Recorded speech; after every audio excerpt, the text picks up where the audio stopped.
আসসালামু আলাইকুম, সবাইকে শুভ সকাল। দেখেন সকাল থেকে কীরকম বৃষ্টি, সারা রাত বৃষ্টি, এখনও বৃষ্টি পড়ে যাচ্ছে। সকাল সকাল ঘুম ভেঙে যদি বৃষ্টি দেখে কতই ভালো লাগে। এখানে ছোটো মাছের তরকারি রান্না করা হয়ে গেছে, এখানে বাতু রান্না করছে।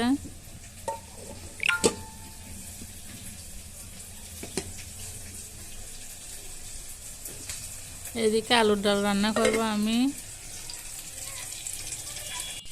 মাছগুলা ভাজা হয়ে গেলে তারপর আলুর ডালটা বসাই দিব।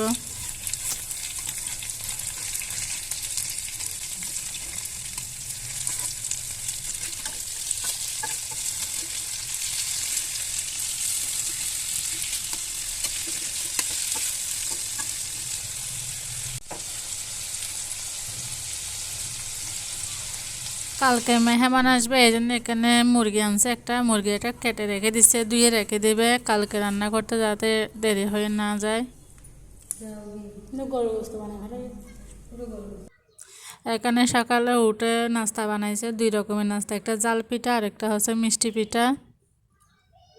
এরপরে শশা, সব তরকারি রান্না হয়ে গেছে। শশা কেটে রাখছে, ভাজি, ঢেঁড়স ভাজি, ডাল, মুরগির মাংস, মুরগি বুনা, ছোটো মাছের তরকারি সব একসাথে রান্না করে রাখছে, কারণ আজকে মেহমান আসবে এই জন্য।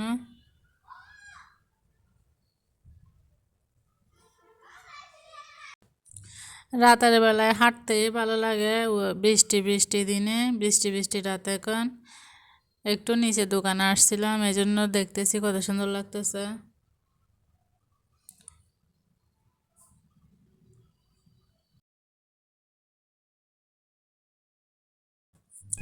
এরপরের দিন সকালবেলা দেখেন এবার রোদ উঠে গেছে আজকে সকালে, মাশাল্লাহ। এখন আমি নাস্তা বানাবো, এখন আমি ডিম টোস্ট বানাবো, মানে স্যান্ডউইচের মতো করে বানাবো।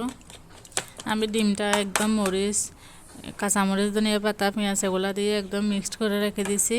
এখানে পাউরুটি নিয়ে আসবো আমি, পাউরুটিটার উপর দিয়ে ডিমটা দিয়ে বেজে স্যান্ডউইচের মতো করে খাবো সকালে নাস্তা হিসাবে। কড়াইটা একটু ছোটো হয়ে গেছে, আর একটু বড় হলে ভালো হইতো, পাউরুটি দুইটাই একসাথে হচ্ছে না।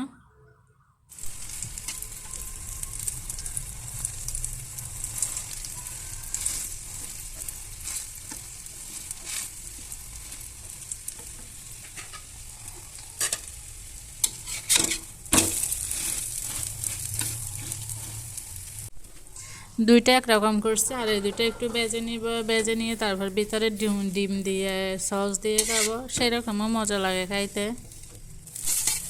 ডিমটা আমি বেজে নিতেছি, বাজতে গিয়ে ভেঙে গেছে ডিমটা।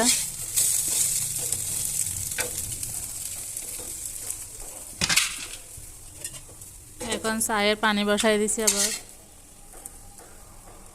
এইভাবে দিব, পাউরুটির উপরে ডিম দিব, এরপর সস দিব, আবার আরেকটা পাউরুটির উপর দিয়ে ঢেকে দিব।